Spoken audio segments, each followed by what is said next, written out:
And welcome into Fantasy Baseball today on Tuesday, May 6th. I am Frank Stampfl, joined by Scott White and Chris Towers. Today on the show, we've got some buy or sell questions, early season trends, and hopefully Team Name Tuesday. Let's jump in. Oh my goodness gracious. Oh my goodness gracious. I will begin us off with AJ Smith-Shawver, who had an outstanding start against the Reds.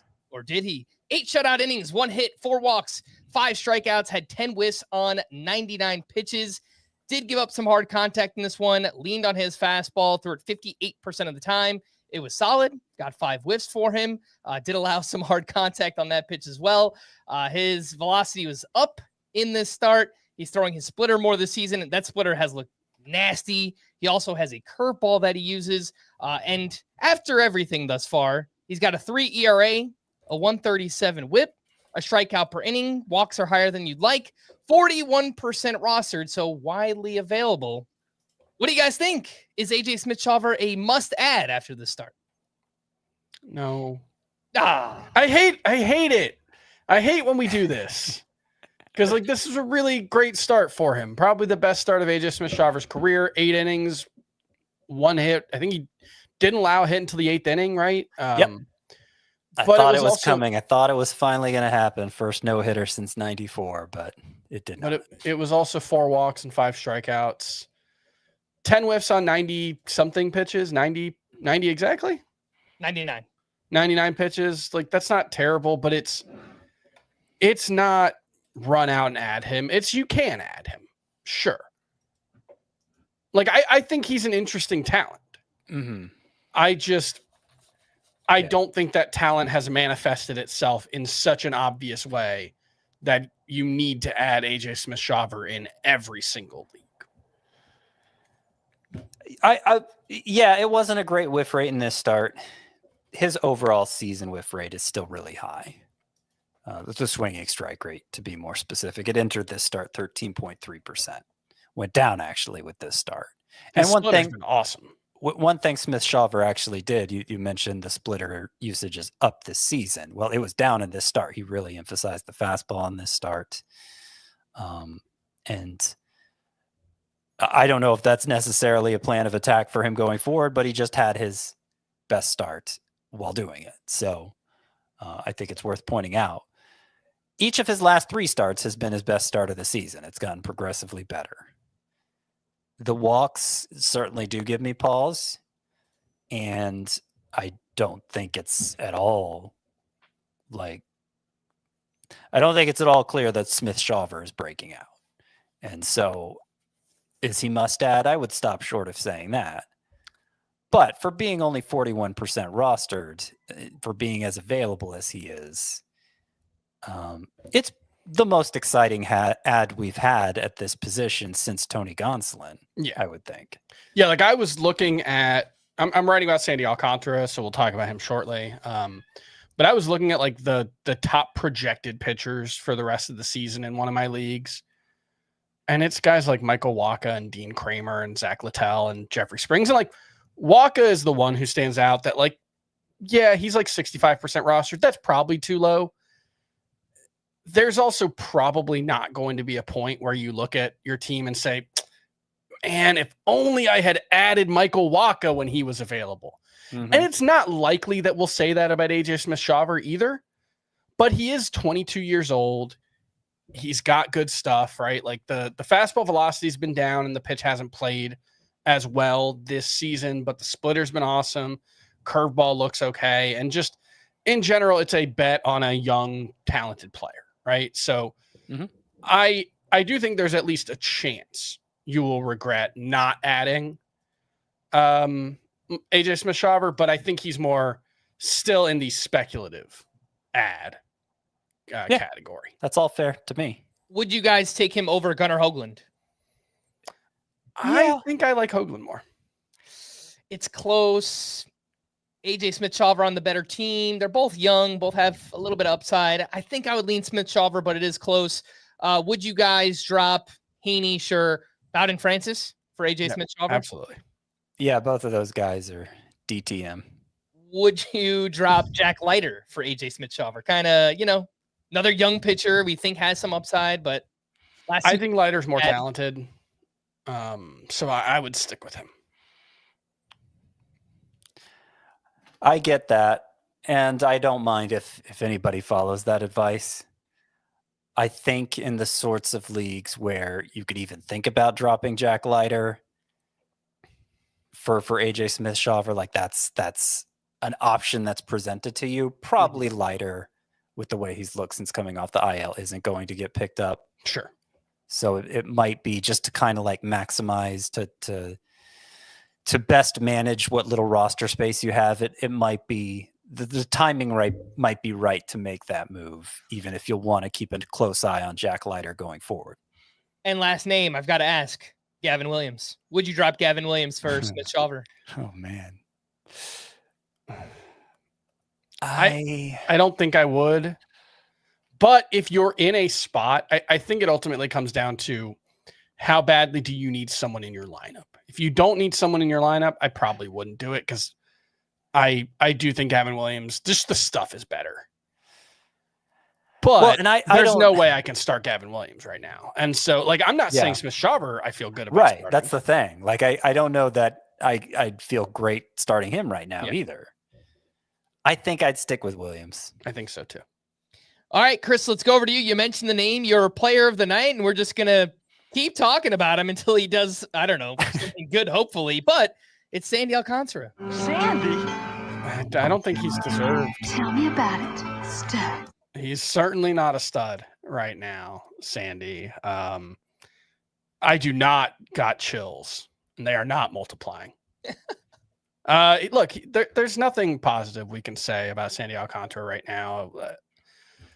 It's the Dodgers, 5 earned runs in 5 innings pitched. I guess it could have been worse, is the nice thing you could say. But no, he isn't pitching well right now. I don't want to say, I almost said he doesn't look like the same guy, but like part of the problem is he kind of does, right? Like the fastball velocity is mostly there. He's around a mile per hour down. The four seamer and sinker have been bad so far, but like the whiff rate on the slider, curveball, and changeup are all between 37 and 40%. I don't think Sandy Alcantara is just finished, is what I will say. Obviously, you can't start him. Look, he's got an 8.42 ERA right now. He's got a 1.61 whip. His ERA actually slightly went up in this start. I'm not dropping Sandy Alcantara. Did it? It did slightly, yeah. Yeah. Wow. I'm not dropping Sandy Alcantara, and if you think that that's dumb, I totally understand, because there is no world in which you could start Sandy Alcantara right now. He just has not been any good. His best start of the season is probably still that opening day start, and it wasn't that good. He has one quality start since. He was still started in 63% of CBS leagues this week. It was a 2-star week, so right. I get it. But I do think you should avoid rage dropping him, because, you know, when you talk about the kind of thought process I've been trying to use, like, what are the chances you regret dropping Sandy Alcantara versus what are the chances you regret not adding, you know, Michael Wacha, let's say. I think he's the best example of a guy who I think is pretty good and is somewhat widely available. I think it's 35% available right now, 65% roster. I would certainly much rather start Michael Wacha right now. So let me... Okay, sorry. Go ahead. But I think in 2 months' time, the idea that you'd rather have Michael Wacha than Sandy Alcantara is much more likely to look silly than the alternative.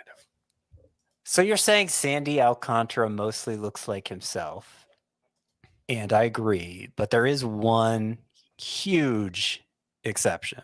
The walk rate? The walk rate, the control. Yeah. And so, I mean, looking beyond the walk rate, which is, it entered this start, it was coming out of the start, 5.2 per 9. Mm-hmm. Very, very high. And you look at his strike percentage, the 3 years prior to Tommy John surgery, it was always 68, 69%. Well, coming into this start, it was 62%. Mm-hmm. And I'm finding this, like, it's obviously such a simple thing. I'm not exactly unearthing I'm not exactly like discovering new ground here, but a lot of times when a pitcher who's struggling, who I think is good, he turns in a good start, and I go digging in. Okay, what changed for him in this start? Mm-hmm. It's just like he controlled a lot better. And there's more to control than just how many strikes you throw, how many walks you give up, but that's a good shortcut, particularly over a multi-start sample, to tell you how well a guy is controlling, commanding his pitches. And that makes a huge difference, it turns out. Yeah. And I think if that's all Alcantara needs to fix, and actually he kind of made strides in this start, only one walk, 67% of his pitches for strikes. It's just he was facing the Dodgers lineup and a couple of guys homered off of him. It may have been a step in we may look back and we may look back on this start for Alcantara and it's like, oh, he only has 2.2 walks per 9 over his last 8 starts. And this was the end point that we start with. Most of the damage came on a home run by Shohei Ohtani and a home run by Freddie Freeman, right? Yeah, those guys are good. Yeah, like it's not the worst thing in the world to give up a home run to Freddie Freeman and a home run to Shohei Ohtani. That's not to say Sandy Alcantara was good, because he wasn't.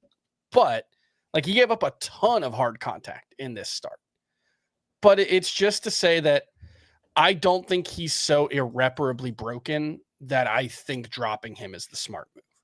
Agreed. It might be another month before I feel confident starting him, but I do feel confident it will come at some point this season. Right now, that's the funny thing about like command and control and strike percentage versus zone percentage, because strike percentage is always going to be higher than the number of pitches a pitcher throws in the zone, because you can throw a pitch out of the zone and it can be a strike, right? And that could be a good pitch, and that can be an example of good command. And what we're seeing right now is Sandy's throwing about the same number of pitches in the strike zone as he always has. It's a little down, but it's like 1 percentage point. It's 52% to 51%. That's negligible. I think he's not getting as many chases right now. That's a huge drop. 35% last in 2023, 35% in 2022, just 24% right now. So he's just not getting chases when he throws the ball out of the zone. And his edge percentage is lower, which is not a stat we typically cite, but I think speaks to like it probably just being the command is a little shaky. And you hear it all the time from analysts, from pitchers. Command can be the last thing to come back after Tommy John surgery, right? And so I'm still betting on that being the case for Sandy, that the stuff is mostly there. The command will get there eventually. And I think you are much, much more likely to regret dropping Sandy Alcantara than you are to regret not picking up anyone who's widely available. Like, I don't know. Maybe you're in one of the 12% of leagues where Tony Gonsolin's not rostered. In which case, okay, maybe there's a chance you regret not dropping Sandy, but in that level of league, I don't think the difference between Tony Gonsolin and Sandy Alcantara is deciding your season anyway. All right, Scott, I don't want to shortchange you here, but can you quickly give me your player of the night? Okay, I'll try. Yeah, JP Crawford is my player of the night. We've been talking about how if you lose a shortstop, you're kind of screwed. That's a position that's difficult to fill off the waiver wire. Well, JP Crawford might be the choice to fill it, because if you'll remember 2 years ago, he was actually really good in fantasy. He hit a career high 19 home runs. It was actually his only year with double digits, and was especially good in the second half, 94 walks.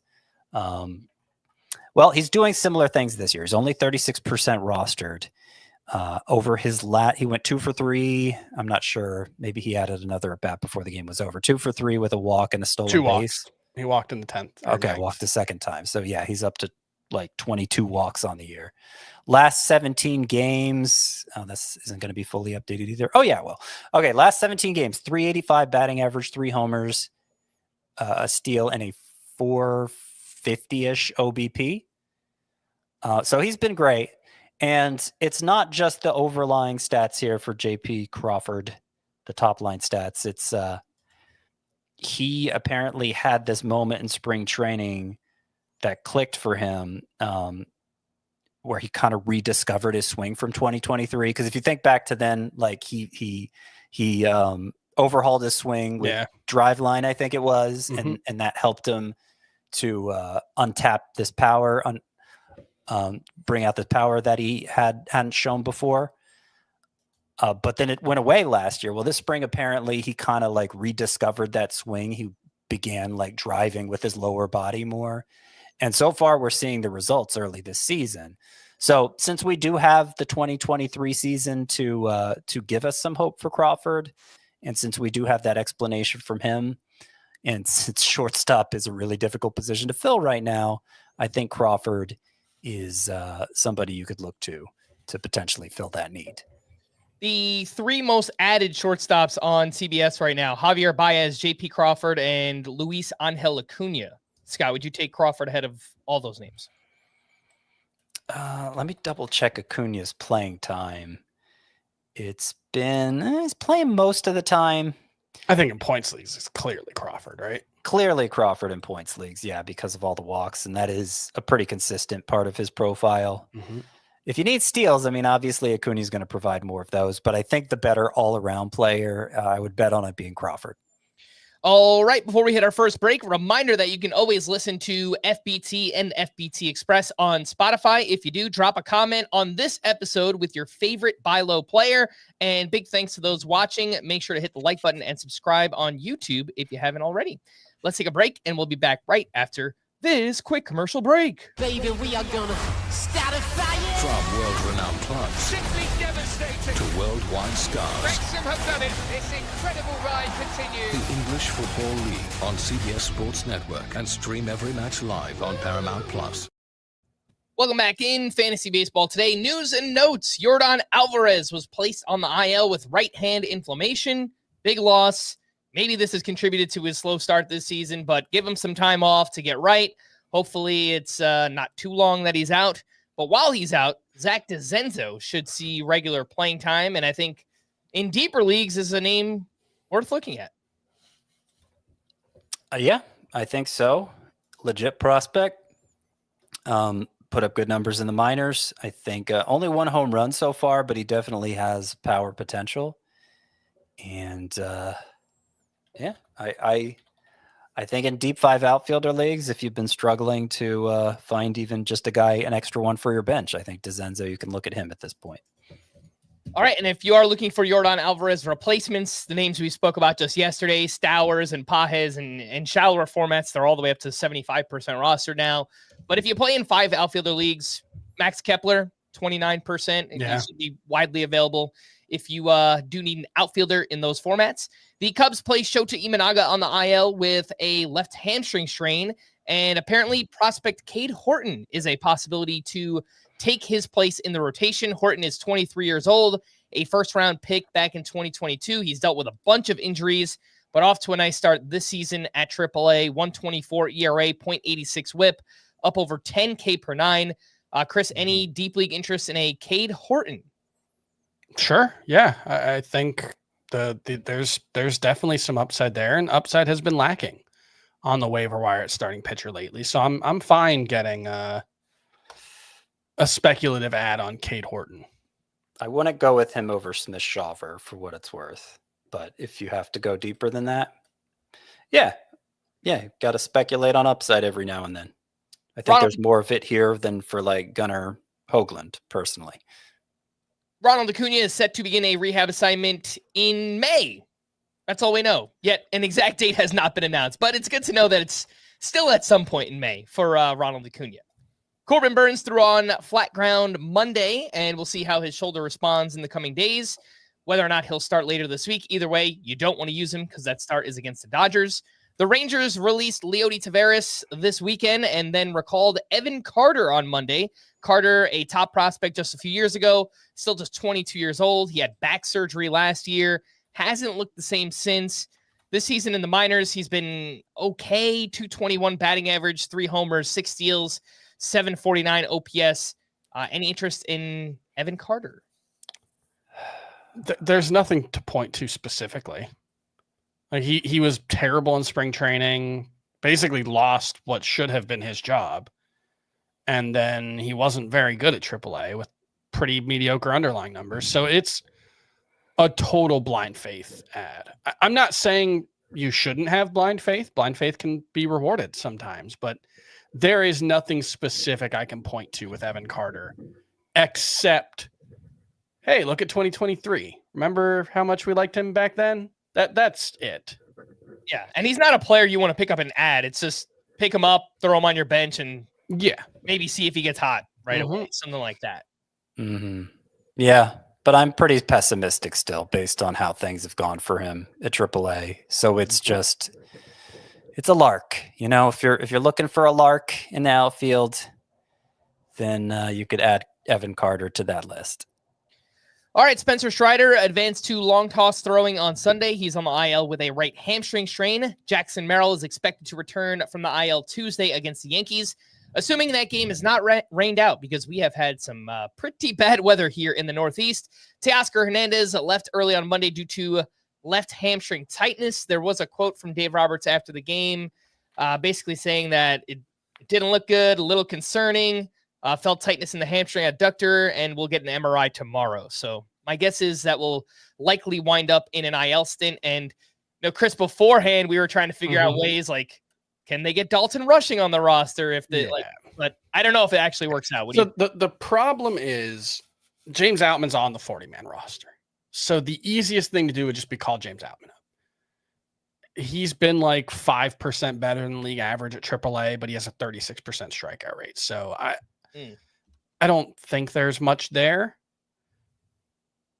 They could just put Blake Snell on the 60-day IL. Like, I don't think that would actually change his timetable because he went on the IL 34 days ago now. I don't think he's coming back within the next 26 days. So they could do it. That's probably the only guy they could put on the 40-man roster. So it's probably a stretch, but I hope they give Dalton Rushing the opportunity. There's nothing left for him at AAA. Yeah, and they've been kind of playing him around a few different spots here in the minors this year. 14 games at catcher, 6 at first base, 2 at left field, 3 at DH. So he does have a little bit of experience playing in the outfield. I don't know. Maybe we're getting ahead of ourselves, but just watch the name. If Dalton Rushing gets called up, he's someone that you're that would be a high priority ad.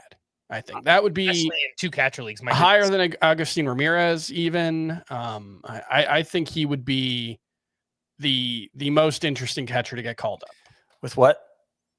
I don't know. I mean, the Ramirez thing. Yes, definitely interesting in 2 catcher leagues rushing. Yes. I'm just saying at the moment they got called up. Oh, okay.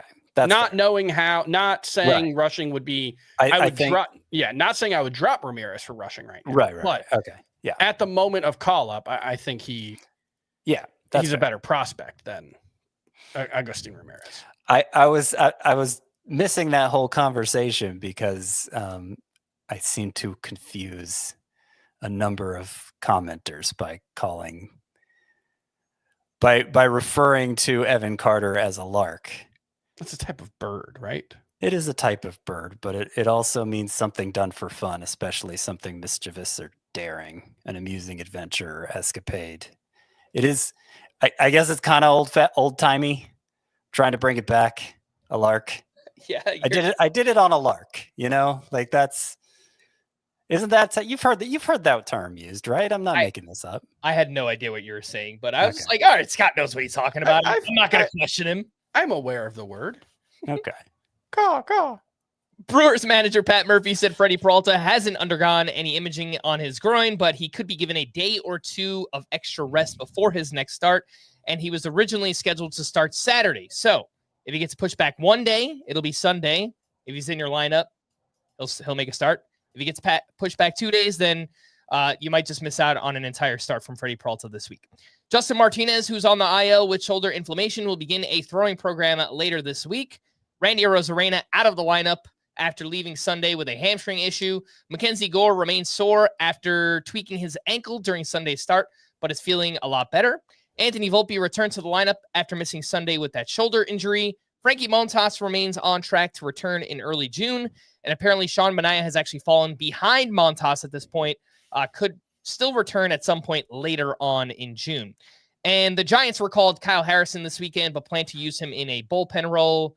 I don't think we have any interest, right? No. If not if he remains in a bullpen role, but he was doing some interesting things at AAA. He's throwing harder. The strikeout rate was way up. So somebody to keep an eye on. Okay. Who was that we were talking about? Kyle Harrison. Yeah, Kyle Harrison. Did want to quickly bring this up, and I saw it over the weekend. I meant to bring it up yesterday, but obviously there was just so much to talk about. But did you guys see the article on The Athletic that came out, I believe, on Friday from Eno Saris, Ken Rosenthal, and Jason Stark? Apparently, the strike zone is being called smaller this year compared to previous years, yet pitchers and managers were not informed of this before the season. Now, apparently an email went out or something, but I don't know, fell through the cracks. Like, nobody knew this was happening heading into the season, basically, but there was a bunch of data and charts within this article and quotes from managers and a bunch of, front office people that basically did not know that this was happening this season. So it's just, I don't know, kind of another interesting, I guess, dilemma you can talk about within baseball. I thought it was an interesting article, and the pitchers that have been squeezed the most this season, per Eno Saris's article, Tyler Glasnow, Chris Paddock, Ryan Pepio, Shota Imanaga, Ronel Blanco, Osvaldo Bido, Gavin Williams. I don't know, maybe that matters. Brian Wu, Yusei Kikuchi, Shane Smith, Spencer Schwellenbach, among many others. So I don't know. There is nothing in common with those names. It's like some great command guys, Brian Wu, Spencer Schwellenbach, some terrible command guys like Gavin Williams. It's just, that doesn't seem to tell me anything. Yeah. I'm actually surprised to hear it because just my experience watching games, and I'm not, obviously the data, the fully compiled data counts for more than my own observations, but I feel like I see a lot more strikes called outside the strike zone than balls called in the strike zone. That's just been my experience. So unless you're saying they actually shrank the strike zone and the square that they show on the broadcasts is smaller.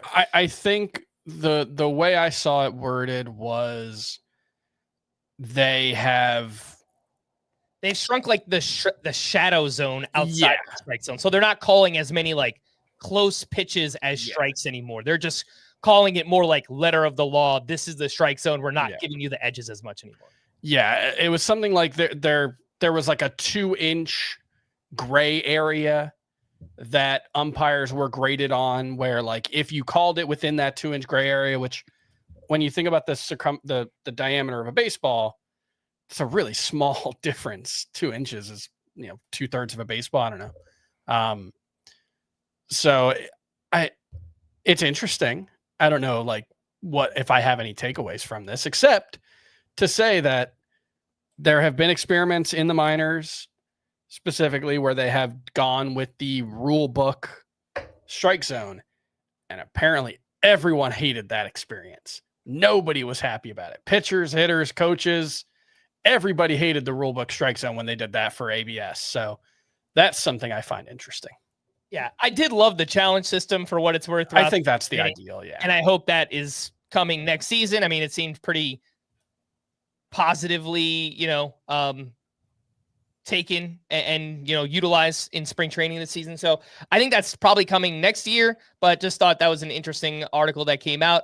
And I wanted to transition that into just taking a quick look at season-long trends early on this season, because there was something that stuck with me when you went to Arizona, when you went to First Pitch Arizona in October, Chris, that apparently like you can notice differences in an offensive environment very early on in the season. So taking a look at the data thus far, it's a 242 batting average this season, 708 OPS, 11% home run to fly ball rate, and steals per game are actually up a little bit this year compared to where they were last year.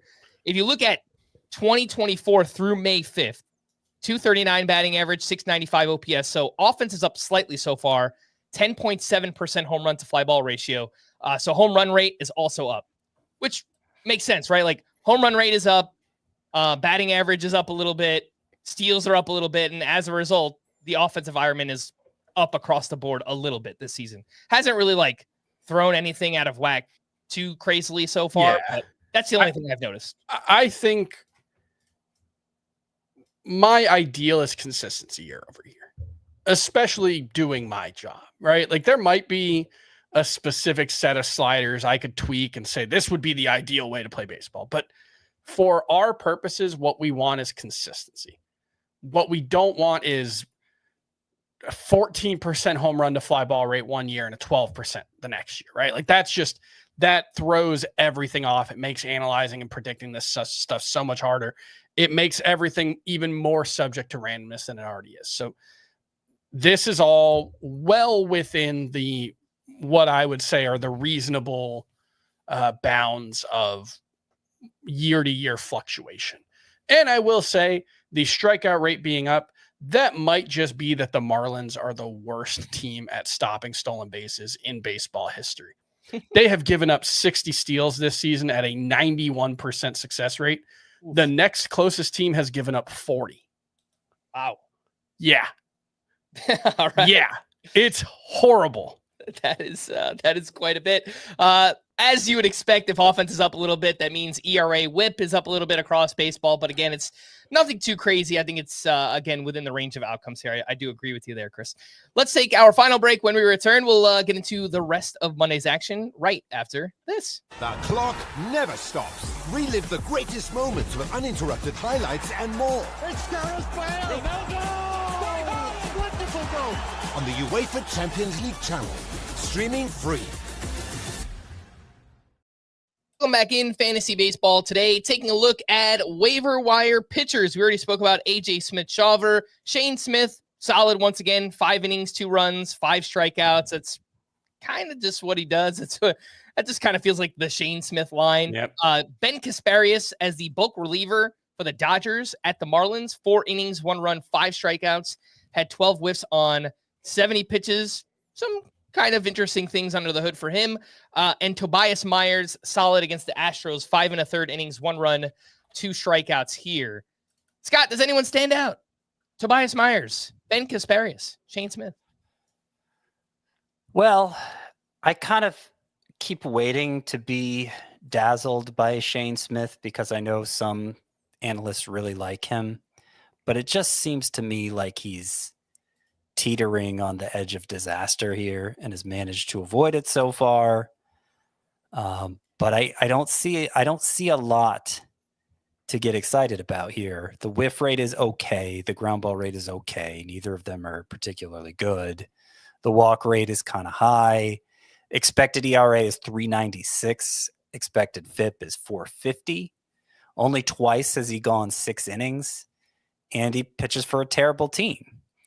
So I'm not saying in a week like this one where he's in line for 2 starts with pretty good matchups, you can't use him. He was pretty high on my sleeper pitchers list for this week. But I think Shane Smith's appeal in fantasy is limited to the streamer realm, and only if he continues to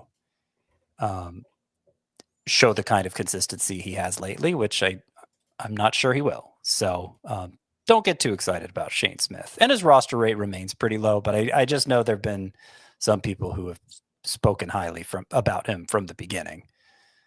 I will say Ben Kasparias is pretty interesting to me. So he's been confined to the bullpen this whole time. And this was technically a relief appearance. He followed an opener, but he went 4 innings. So it was more like he was used as a starter. Yeah, 72 pitches. 12 whiffs on 70 pitches, a full arsenal, 3 pitches that got 3 or more whiffs, and then 4 pitches overall. So it's not like he has a reliever arsenal. You look at the minor league track record for Ben Kasparias, who pitches for the Dodgers, by the way. I'm not sure I mentioned that. Fly ball pitcher in the minors. The walk rates ran pretty high, consistently pretty high, but he was a good bat misser. The walks haven't been an issue so far in the majors. It's been a low rate, and he's been throwing strikes at a high rate. And he dominated the bullpen. Obviously, the bat missings carried over. So I'm skeptical of the overall profile for Ben Kasparias just because the high walk rates were so consistent throughout his minor league career. I'm fearful they're going to rear their ugly head at some point. But if he can keep them at bay, and look, the Dodgers are great about maximizing outcomes for their players. So maybe something's clicked for Ben Kasparius now that he's under the watch of the major league staff. If he can keep those walks down with as good as he is at missing bats, then there may be something here. Obviously, he'll have to keep taking turns in the rotation for him to amount to something, but they got to give him a chance, right? Yeah, I mean, like as often as they're going to cycle their starting pitchers through the waiver wire, I think Ben Kasparius is at least going to remain in the discussion. He's certainly put himself ahead of like Landon Knack and I can't remember who the other guy was. Wrobleski? Yeah, Wrobleski. Bobby Miller. Yeah, like I do think Kershaw is due to return soon-ish. He is. He has made. I just did an IL stash rankings. I thought he was gonna. I thought I saw something that he was supposed to get like 6 rehab starts though. Soonish. He's made 3 already. Okay, and he's eligible to return from the IL in mid-May. So we'll. Like it, he's going to be back, I think, sooner than a lot of people expect. It's also not clear how much Clayton Kershaw has left because his fastball's been averaging like 87, at least during his time where we could see what his fastball's averaged. So, yeah, I mean, Kasparius, I think, has put himself in this very large revolving door of pitchers that the Dodgers have. And I think he's interesting enough for us to keep an eye on him and see if he can sustain that low walk rate. Okay. So you're not necessarily looking to add him, but it's just like a scout for now, you think? I mean, deep enough leagues, you'll have to move in, like a 15 team or deeper. Yeah. He's probably put himself in the ad discussion, but in anything standard size, I think you can wait. All right, let's move over to waiver wire hitters. And just wanted to mention Agustin Ramirez, who we kind of jokingly took a jab at yesterday. What do you know? 4th home run, 3-run shot here. He has got an 899 OPS early on the season. Still just 62% roster. I think he's kind of in that, back end of the top 12 catcher range. So probably doesn't have to be 100%, but he remains an option, as does Carson Kelly, who continues to hit like Babe Ruth. 1 for 4. This is one of the weirdest things I've ever seen. 1 for 4 with his 8th home run. He has started 5 of the past 7 games. So the playing time is kind of trending up a little bit here. 71% roster, just in a vacuum. Carson Kelly or Agustin Ramirez? Oh, Ramirez. Easy. Not even close. Right. I do wonder about Carson Kelly. One thing that has dramatically improved for him, and you're going to be hearing this phrase on this podcast a lot more often, I think, pull air rate. Mm-hmm. Which is something we've referred to in the past. We just didn't have that term for it. It's how often a player pulls his fly balls, which helps him to maximize his home run output. And it's on Player StatCast pages now if you want to see it. Yeah. So yeah, StatCast is branded at pull air rate. So I think that's probably the phrase we're going to use to describe that going forward. It's pithy enough. And Carson Kelly's is about twice as high as a year ago. And I think the highest, the only time it was even in the neighborhood of high was like early in his career when he was putting up some pretty good power numbers on the Diamondbacks. So, I mean, the exit velocities haven't really improved for him, but just it's the angle the ball is taking off the bat is much better. He obviously can't sustain this because he's not Lou Gehrig, but like, Every time we bring him up, we compare him to another Yankee legend. Well, but this is the thing that makes Carson Kelly impossible to analyze right now. Is like, if you just take the underlying data at face value, he is currently the best hitter in baseball. Like, he has a 22% walk rate and an 8% strikeout rate. Those are, that's insane. But not both just are that. Both 100th percentile, basically. He is also like well above average in expected WOBA on contact because he's up to a 15% barrel rate and a 93 mile per hour average exit velocity and a 56% hard hit rate, in addition to doing all of the things that Scott said to maximize what happens when he hits the ball. There's no way it's real. Right? Right? Well, someone the pull right? air rate, the pull air rate might be real. Maybe. And I genuinely have no idea. When I said the exit velocities haven't improved, I should clarify, like his max exit velocity is the lowest max exit velocity he's had in like 8 years. And if you would expect, if he's had genuine strength improvement, like genuine power growth, that he would have hit a ball harder than he has in the past. And that hasn't happened. The average exit velocity is way up because the barrel rate is way up. But is that sustainable? Probably not. That's the part I'm more skeptical of. But is he good enough? Could he be a good plate discipline guy who pulls the ball in the air well and therefore winds up being like just totally overtaking Miguel Amaya for the Cubs and performing like something in the neighborhood of can't think of the name, Tyler Stevenson in Cincinnati going forward? That seems realistic. That would mean his best is behind him, obviously. But I think it's realistic that maybe Carson Kelly could be as good as Tyler Stevenson, if not slightly better. Let's talk about Trent Grisham. Is he a thing? Might be. 1 for 3 with his 9th home run. He has started 9 of the past 10 games. He has led off 8 of those for the Yankees. He is batting .298 with a .379 on base percentage, an OPS over 1,000. And guess what? His pulled air percentage is 25%. That will work in Yankee Stadium. He is 47% rostered. What are we doing, guys? Trent Grisham. Is he a thing? Yeah. So his pull air rate has always been high, though it is even higher this year. He's hitting the ball harder on average, which you'd kind of expect for as many home runs as he has. His strikeout rate is a lot lower. That's probably the biggest change for Trent Grisham. It's below 20% now, and usually it's more often been closer to 30.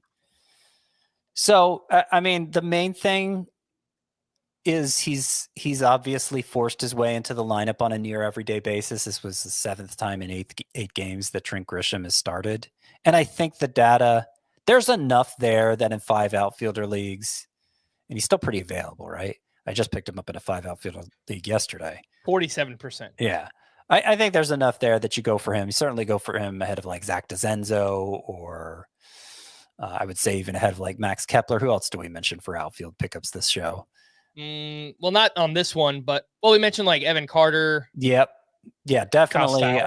Definitely Not Stowers. Stowers I'd put ahead of Grisham, but Like Grisham's not that far behind Stowers. Ryan O'Hearn is a name we've mentioned here and there. I think, probably over O'Hearn, because O'Hearn's playing time's always going to be limited. But that's kind of in the same range I'm thinking for Grisham. It's hardly like an open and shut case. He's the stud now, but it's gone on long enough and he's available enough that I'm willing to take him somewhat seriously at this point. 2 hitters in deeper leagues. Hye-Sung Kim. I want to kind of put an emphasis on that. It's spelled Hye, but it is pronounced like Heh. Hye-Sung Kim, 2 for 4 with a run, RBI, and a steal in his first career start. 26 years old, signed with the Dodgers out of Korea this offseason, and was doing some interesting things in the minors. Not sure how long he'll start and stick around for the Dodgers, but obviously this was a great first game. And Dane Myers is getting a chance to play with the Marlins. He is doing some things. Last 7 games, he's at .526 with 2 home runs and 4 steals. Chris, any deep league interest in a Hye-Sung Kim or Dane Myers? Kim is only in Roto, and even then, I doubt he's going to hit enough to really matter. But sure, there's some speed there. Certainly, maybe he can hit 270 with, I don't know. My expectation would be like 5 to 6 home runs. I really don't think there's very much pop there. If Edman returns, though, I'm just trying to figure out. Yeah, like that's. I guess with Teoscar getting hurt, he could be one of the options in the outfield. They already said he's going to start on Tuesday. So yeah, sure. He's worth a look. I don't think the upside's super high. I don't think Dane Myers is really much of anything. It's weird how many like interesting guys the Marlins have had at various points in the early going this season, given how bad they are. But they have like 4 or 5 interesting, like a random hitters. Matt Mervis and a Wagon Yeah. and these kind Griffin of Conine before he got hurt was doing stuff. It's Stowers now. but I don't think any of them really have much staying power. All right. Let's do a little buy or sell. And I'll throw out a statement and you guys tell me if you buy or sell it. Let's talk about Bryce Miller, who was bad again. 4 innings, 7 hits, 4 runs allowed, 0 walks, 1 strikeout, 7 whiffs on 94 pitches. He did throw more strikes in this one, but he got hit hard. Buy or sell. You should sell low on Bryce Miller before a serious injury is revealed.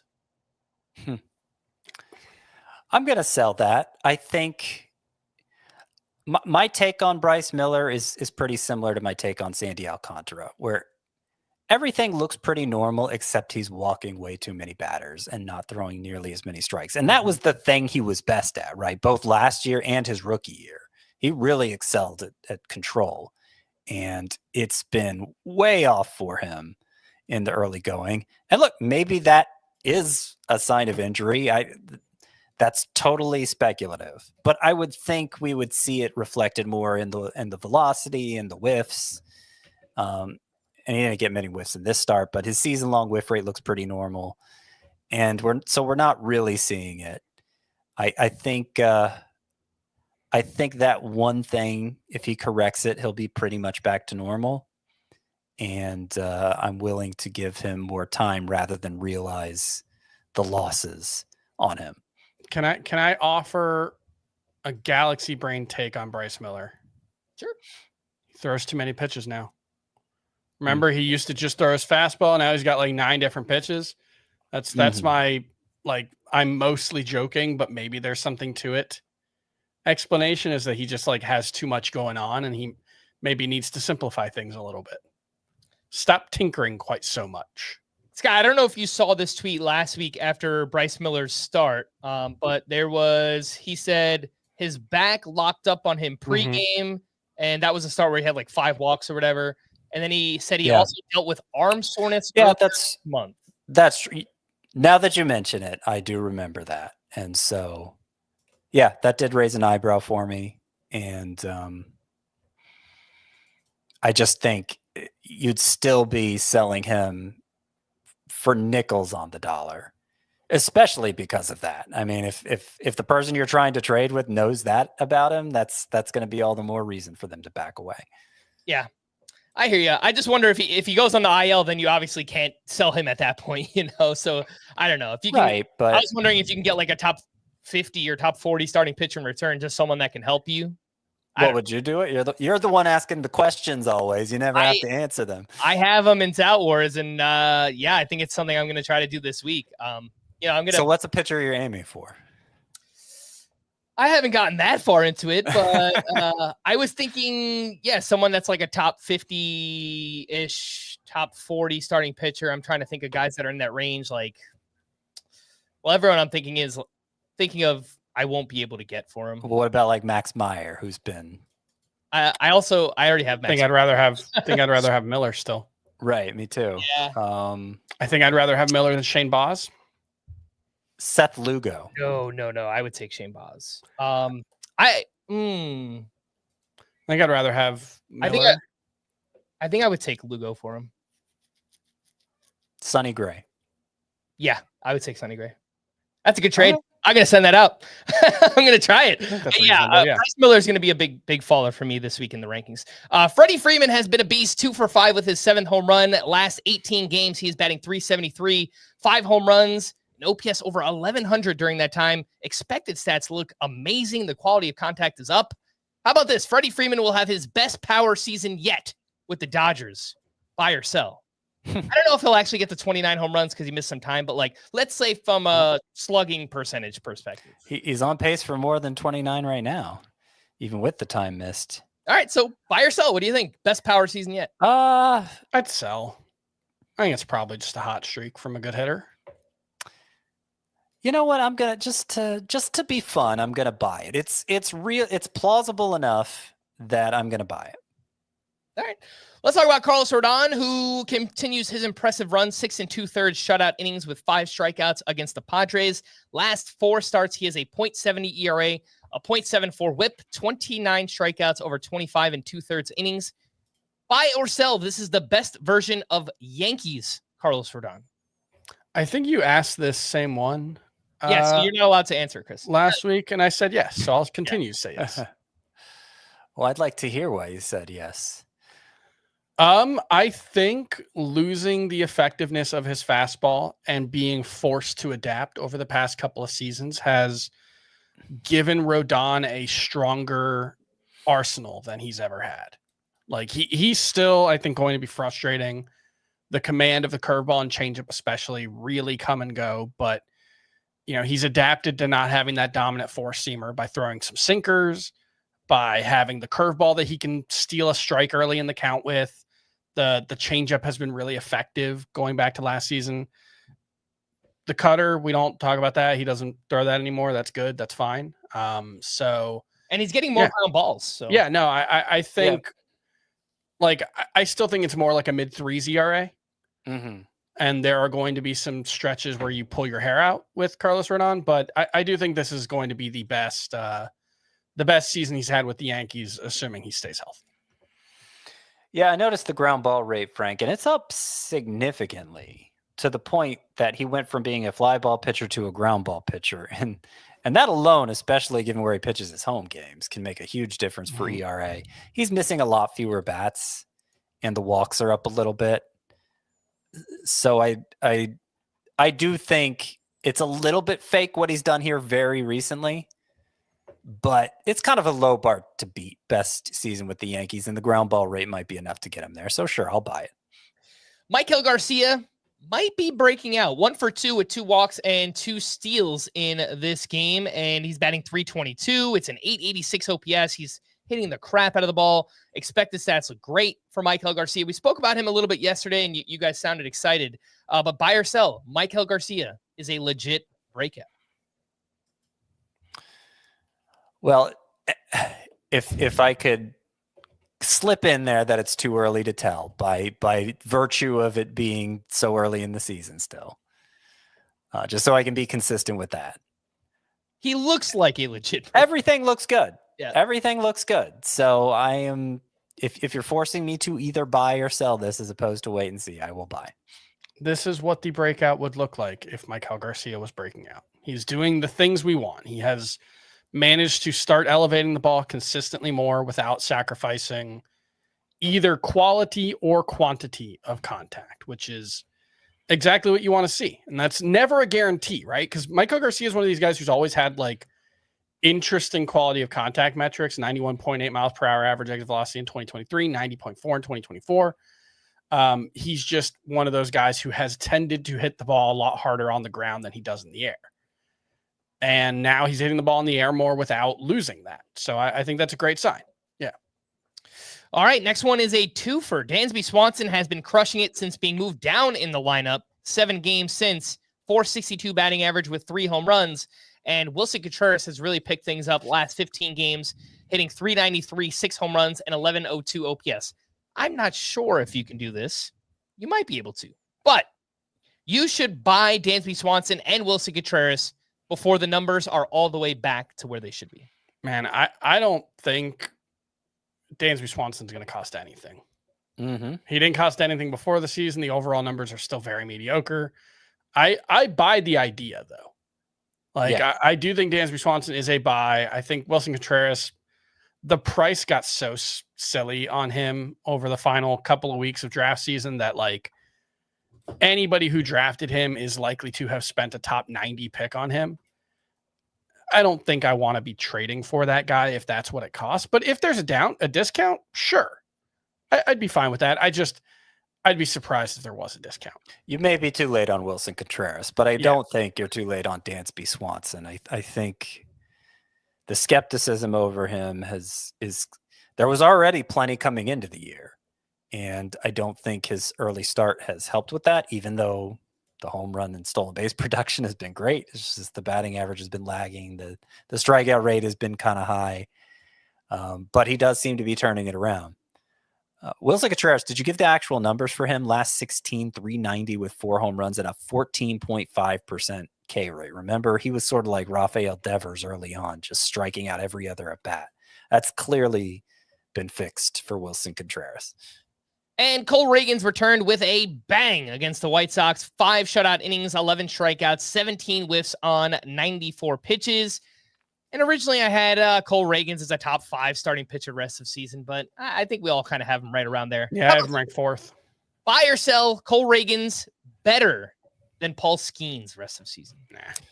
So I'm going to sell that, but it's just, I still sometimes get comments from people who insist that Cole Reagans isn't actually that good. Like he's been a hard sell on people, difficult to sell on to people for some reason. And I don't really understand. I guess the ERAs maybe this year, certainly, and last year a little bit too, a little higher than you want from an ace. He's a little inefficient too. He doesn't go deep in starts, but that's like single factor analysis and it's dumb. So this was his 4th double-digit strikeout game of the year. That's more than Tarek Skubal had all of last year. Like, come on, that's a great pitcher. Shouldn't it be difficult to sell? Yeah, Cole Reagans is awesome. I think Paul Skeens is better. Sure. But I have seen some discourse about his strikeout rate being down this year. Skeens, that is. Because been. What we want to do as a baseball world, more than anything, is find the next hotness. And Paul Skeens, buddy, if you fail to live up to our highest expectations for even a month, you're old news. We don't care anymore. It's what we do. It's silly, but that's what we do. Paul Skeens is arguably the best pitcher in baseball. Oh, no, I think he's amazing. Like, there's no doubt about it. But you cannot argue that objectively the strikeout rate. No, the strikeout rate's been a little low. Yeah. He also has like 7 different pitches with a whiff rate over 25%. Like, I kind of wonder if he has the same thing going on that you were saying with Bryce Miller. Like he's broadened his arsenal too much. That's my only speculation for the distinction is Bryce Miller's been bad and Paul Skeens has like a 2.40 ERA and a 90 whip. Right, but he's not getting the strikeouts we want. I've looked into it, and that's the best I can come up with. Yeah. Which is no, but that's it. It's just the strikeouts. Yeah, talk about one factor analysis. Sure. Hey. So I think that's a more important factor than ERA, but sure. I did have a question on Christian Yelich. Wanted to ask, just what do you guys make of him so far? Because he's providing power and speed. A sock in the shoe here on Monday. 6 home runs, 7 steals. He's hitting 210. It's a 696 OPS. Plate discipline, not so good. Ground ball rate is up. Guy in his mid-30s coming back from back surgery. Where are you guys at on Christian Yelich right now? I feel great with where he's at, to be perfectly honest. I mean, it's first of all, it's like a 30 homer, 35 steal pace that he's on. Let's start with that. Yeah, and he's hitting 210, Scott. He is. But and he's earning it. Coming back from back surgery, I was most worried either that he just wouldn't be able to generate the torque needed to hit for power anymore, or B, that he wouldn't want to risk his surgically repaired back, diving into second base. So he'd kind of stop stealing bases. Clearly those worries are well out the window. He's doing both of those. He's doing plenty of them. He's putting the ball on the ground a ton, 62%. And his strikeout rate's up a little bit. I would bet on both of those improving. I'm less certain. I kind of think there are some pretty glaring warning signs with the strikeout rate, with the plate discipline overall, the fact that he's hitting the ball on the ground more. I'm not saying he's finished, but I don't necessarily. Where do you think that comes from? Because I have a difficult time attributing that to the back surgery. So I kind of just view it as early season noise. It might just be early season noise, but he's also 34 and coming off major surgery. I feel like putting the ball on the ground could be kind of a lingering effect of coming back from It could be, but clearly he still has the power. And that, I mean, even for as much as he's putting the ball on the ground, he's hitting the ball over the fence plenty. He's hitting the ball over the fence more than he has since he was MVP, you know? So, I don't know. I think he's going to be fine. If people are worried about him, again, I'm not sure how worried people really are, given that it's a 35 homer, 30 steal pace, but I would treat Yelich as a buy low. He's one guy I have not been able to move Pete Crow Armstrong ahead of. All right, some leftovers here, starting with the pitchers. Matthew Boyd, Ronel Blanco, Griffin Canning, all pitched solid here on Monday. Was there anything that stood out with any of those three? Boyd, Blanco, Canning? I don't think any of the three are more than solid. And Canning just like, it seems like it's 5 innings every time. Yeah, for sure. Like the things that make the Mets good at developing and getting the most out of their pitchers is also the thing that makes them not want to let Griffin Canning throw into the 6th inning. You know, like I think those two things are just like, you can't separate them. So I think that's going to be an issue all season, but I think he's going to be solid. I think Matthew Boyd is maybe a little bit better than we've let on this season. He's got 3 pitches that all look pretty solid under the hood: fastball, slider, changeup. 3 earned runs or fewer in all 7 starts. He's got a quality start in 4 of 7, and he pitches on a really, really good team with the Cubs. So I mean, the numbers I care about most all looked pretty bad for Boyd prior to this start. They were good in this start, and he's another pitcher who, okay, what was so much better? Why was Boyd so much better in this start? Oh, gee, he threw 68% of his pitches for strikes and walked nobody. So if he could keep doing, like, if he can improve the control, fine. But he's, apart from this start, hadn't been missing bats at a very good rate and had been walking batters at a high rate. And I just think the list of players who can succeed, who can have even like a mid-3 ERA while doing both of those things is very, very short. all right, some hitting leftovers. Shohei Ohtani is on a heater right now, 1 for 4 with a sock and a shoe. His last 9 games, he is hitting .382 with 3 homers and 5 steals. Bobby Witt Jr. is picking things up, 2 for 3 with a walk and 2 steals. He's up to 11. Power down a little bit so far to start the season. Pete Alonso continues his awesome start, 2 for 4 with his 9th homer.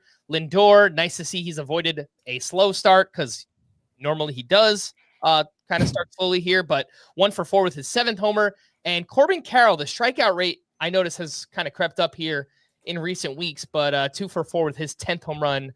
So hopefully he can get back on track a little bit. Obviously he came out like gangbusters, but yeah, let's pay attention to that strikeout rate. That's what happens during a baseball season, the ebb and flow. Oh yeah. It's going to happen. It's going to happen to your favorite player next. Watch out. Aaron Judge, he's a machine. It's maybe not Aaron Judge, but any other player. Yeah. Bobby Witt, I will just kind of wonder aloud if, remember he got hit on the forearm, I think it was, before the season. I wonder if maybe that's contributed to, a bit of a slow power start here. But as the weather heats up, I think he'll be fine. It's just, I noticed the quality of contact is down for Bobby Witt to start this season. Call to the bullpen for the Yankees. My goodness. Devin Williams entered in the 8th inning with a 3-run lead. Strikeout, walk, single, strikeout, walk. He left with the bases loaded. Luke Weaver came in, gave up a 2-run double, followed by a 2-run single. The Yankees wound up losing 4-3. He has now given a blown save for Luke Weaver. Devin Williams has now given up 60% as many runs as Clay Holmes did all last season. And I saw the stat from Katie Sharp on X. Yankees now have 5 losses when leading in the 8th inning or later this season. That is the most in Major League Baseball. So there goes that. For the Padres, Robert Suarez secured his league-leading 14th save. For the Royals, Carlos Estevez picked up his 10th. For the Cardinals, Ryan Helsley picked up his 6th. And for the Mets, Edwin Diaz picked up his 8th save of the season. To stream or not to stream on Tuesday, we have Justin Verlander at the Cubs, Andrew Abbott at the Braves, Colin Ray versus the Giants, Matthew Liberatore versus the Pirates, Tyler Anderson facing the Blue Jays, Jeffrey Springs home against the Mariners. Yeah, Liberatore and Anderson are the only ones I could get on board with, I think. Wesneski at the Brewers, maybe? I don't know. If you have to pick a third, yeah. And I don't love any of them. I guess Liberatore was in my sleeper pitchers for the week, but yeah. Liberatore, Anderson, Wesneski third. I really don't like any Wednesday options. Well, let's talk about it. Ben Brown is facing the Giants. Tanner Houck is home against the Rangers. Michael Wacha against the White Sox. That's the only one. Yeah, I think he's just under rostered at 65%. But yeah, I will be watching this Quinn Priester start very closely because if he has another bad one, I think Logan Henderson's coming back. And I'm kind of rooting for it because I have him in a few leagues. So. Yeah, me too. I hope what's the other guy's name? Jacob Misiorowski. Yeah, that he's starting to get some hype too, though. And Brandon Woodruff could be back soon too. Yeah. Oh, yeah, that's true. He's pretty close. Now, I don't think he looks right. His velocity is down a couple miles per hour. Yeah. But they'll obviously give him a chance. Misiorowski's not on the 40-man roster, so I think Henderson has a clear advantage over him. Yep. All right, let's wrap up with Team Name Tuesday. We'll go a little bit longer here. This one's from Brian. Saya my vest. Yeah. Made of real gorilla's chest. From Nathan, the Scooby Woos. That's how the song goes. I have no idea what song you're talking about. You're the C. music Montgomery Burns. It's sort of like because he takes Santa's little helper's litter of greyhounds and is going to use them to make clothes. So it's kind of a 101 Dalmatians thing. And he's going through his wardrobe of the different animals he's made into clothes. And it's kind of like a be my guest thing, see my vest. Ah. So yeah. Okay. Yeah. This one's from Nathan, the Scooby Woos. Yep. Yeah. From Colin, Job's Illusions. They're not tricks, Michael. Psycho Illusions, Millers. Michael. Psycho Millers, get the save. Psycho Millers, get the save. Yeah, that's a good one. Got it. Casas of Pain. Oof. Yep. That's a pretty relevant one right now, I guess for the wrong reasons. From Ryan, Hayes Sal's sister. It's my least favorite song of all time, yeah. Boob. Oh, God, I can't say that one. No, don't do that one. Yeah, I said it. I read it like midway through. I was like, oh, no, I can't say that. Pablo Honey. That's just the name of a Radiohead album. Yep. And You're Such a Little Baby. Yep. Okay. From Jonah. These are Giants. That teams. one. Roop, there it is. Yep. Uh-huh. Hooligans. Yep. Mm-hmm. Food themed. Oh, yeah. Cheese curds. Oh, love a cheese. God, cheese curds are so good. Very good. Green Bregs and Ham. Yep. Is there a Ham? There's Jaden Ham in the minors for the Tigers. Yeah. All right. These work better if you switch based on if you win or lose. It's so Ober, and we're so Schwellenbach. Yep. From Mateo, smells like Veen Spirit. Yep. Put the apple core in Apple Corbin. Sure. Fletch Limousine. Yep. Get in, Lazardo. We're going shopping. Get in, loser. Yeah, I We're get going that. Shopping. Yeah. Yeah. All right. These are from Joe. Raleigh around the family. With a pocket full of shells. Yeah. With a pocket full of Snell. Boom. The Twin Towers. Yep. The Butler did it. That's a classic. From Dan. I probably should not read that first one. Alex Chisholm. I mean, it's a good one. I just want to say it's a good replacements reference. You could say it if you want. I mean, if you're not going to say it, I'm not going to say it. I'm not getting fired. I will Dario. I don't get it. All right. Kinley on the bus. I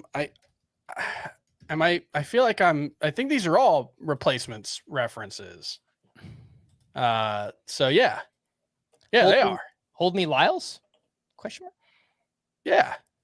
Answering Machin Yeah. and Littell Mascara. Yeah. Right. Yeah, because there's Alex Chilton. Yeah, I get it. I get those. And this last one's from Tyler. Smelly De La Shoes. Sure. Yeah. I feel like we've heard before. That's pretty good one. All right. Yeah. Scott is flabbergasted right now. We are going to wrap. I can't process them as quickly as Chris, and we just end up talking over each other. So you can have them. I understand like 20% of the team names that we get, but that's why Chris is Here's a couple more replacements ones before we go. You got Tim.